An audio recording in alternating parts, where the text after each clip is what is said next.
Hello, नमस्ते। आज हम इकिगाई बुक के तीसरे अध्याय का अगला शीर्षक है केस स्टडी 2 और जिसमें हम लोग पढ़ने जा रहे हैं अमेरिकी राजनीतिज्ञ। उत्तरी अमेरिका से एक राजनयिक फ्रैंकल ने पुनः उपचार वहीं से प्रारंभ कराने आए थे जिसे कि उन्होंने 5 वर्ष पहले अमेरिका में भी लेना शुरू किया था। जब फ्रैंकल ने उनसे पूछा कि पहली जगह पर उन्होंने उपचार लेना क्यों शुरू किया था, तब राजनयिक ने बताया कि वह अपनी नौकरी और देश राष्ट्र की नीतियों से नफरत करते हैं। इन नीतियों का उन्हें पालन करना तथा करवाना पड़ता है। वह जिस अमेरिकी में मनोविश्लेषक से वर्षों से उपचार करा रहे थे, वह यही कहता था कि राजनयिक अपने पिताजी और उसकी उसी तरह अपनी सरकार तथा नौकरी के साथ, जो दोनों पितृसत्तात्मक छवि का प्रतिनिधि है, शांति कायम करें तथा वैचारिक भिन्नता कम होती दिखे। फ्रैंकल ने महज कुछ सत्रों के बाद उन्हें बताया कि उनकी परेशानी इस वजह से है कि वह कोई अलग करियर पकड़ना चाहते हैं, और राजनयिक ने उस विचार को दिमाग में रखते हुए अपना उपचार पूरा किया।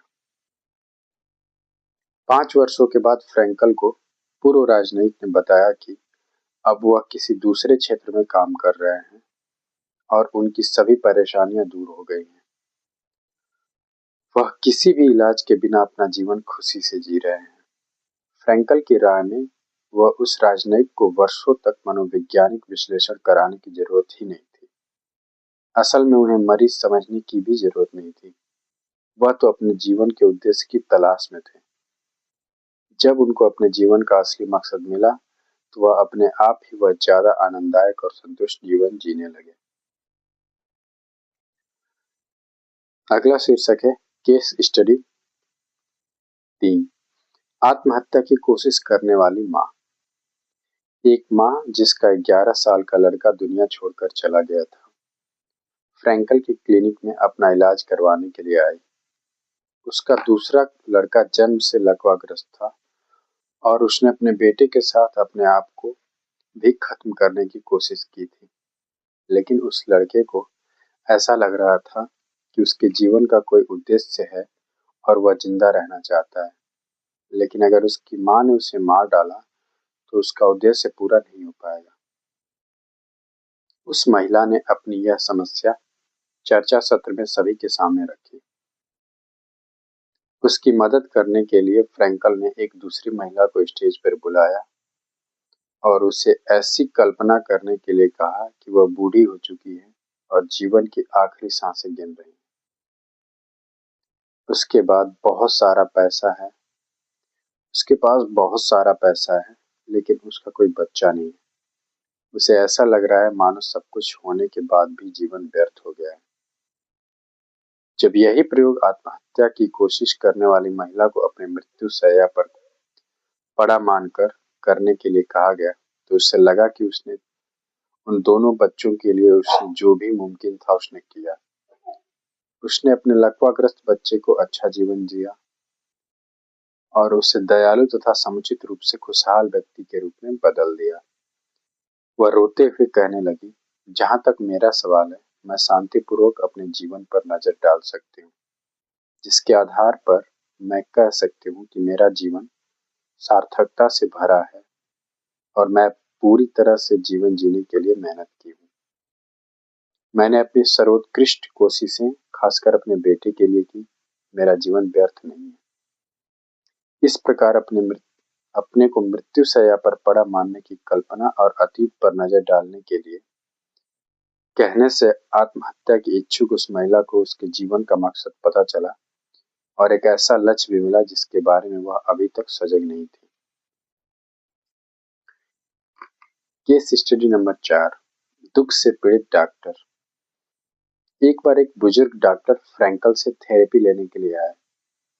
2 साल पहले ही उनकी पत्नी का देहांत हो गया था, जिस वजह से वो काफी दुखी थे। इस निराशा से बाहर आने के लिए कोई इलाज तलाशने वह आए थे। उन्होंने कोई भी सलाह देने और यह जानने से पहले कि उनके साथ क्या हुआ है और क्या नहीं, फ्रैंकल ने उनसे पूछा कि मान लो तुम्हारी पत्नी की जगह तुम्हारी मृत्यु हो गई होती तो क्या हुआ होता। डॉक्टर ने घबरा कर कहा कि उसकी पत्नी तो काफी सीधी थी, उसे काफी यातनाएं झेलनी पड़ती, काफी पीड़ाएं सहन करनी पड़ती। यह सुनकर फ्रैंकल ने कहा, देखा डॉक्टर, आप कितने महान हो। आपने अपनी पत्नी को इन सभी तकलीफों से बचाया।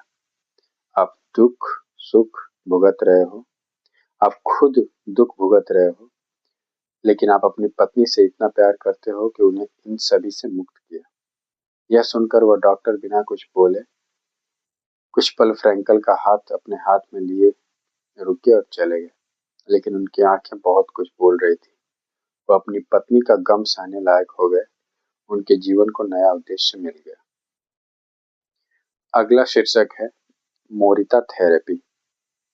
अब इसके बारे में हम पढ़ते हैं। जिस दशक में लोगोथेरेपी की खोज हुई, उसी दशक में कुछ साल पहले जापान में शोमा मोरिता ने भी जीवन उद्देश्य के आधार पर एक थेरेपी को विकसित किया।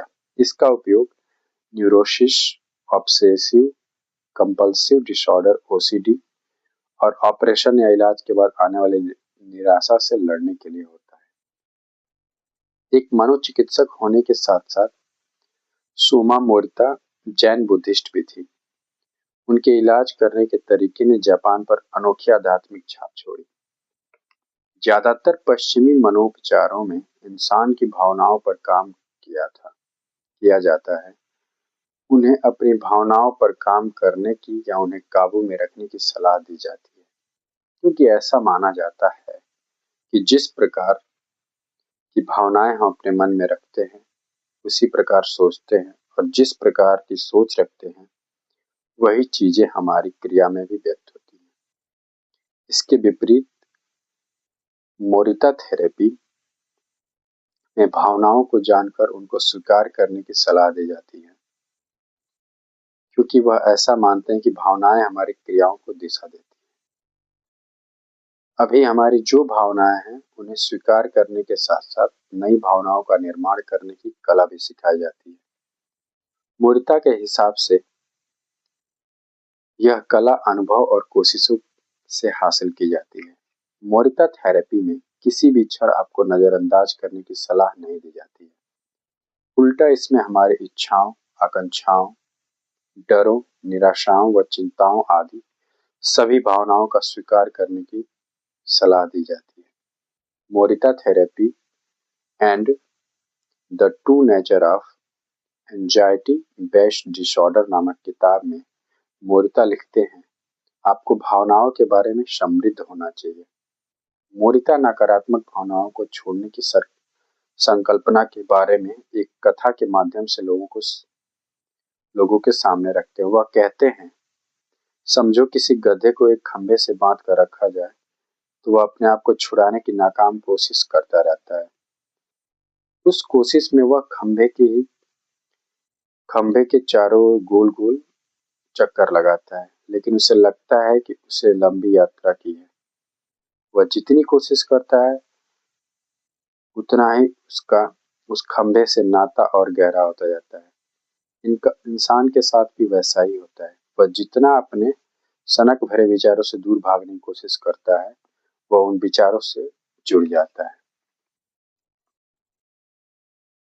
मोरिता इलाज पद्धति के मूल सिद्धांत, ये शीर्षक हम लोग कल पढ़ेंगे, क्योंकि इसमें हम लोग मोरिता से संबंधित जितने भी इलाज हैं, जो हमें क्या सोचना चाहिए, कैसे सोचना चाहिए और हमारे मस्तिष्क में क्या चलता है, तो हम कल पढ़ेंगे इसके बारे में।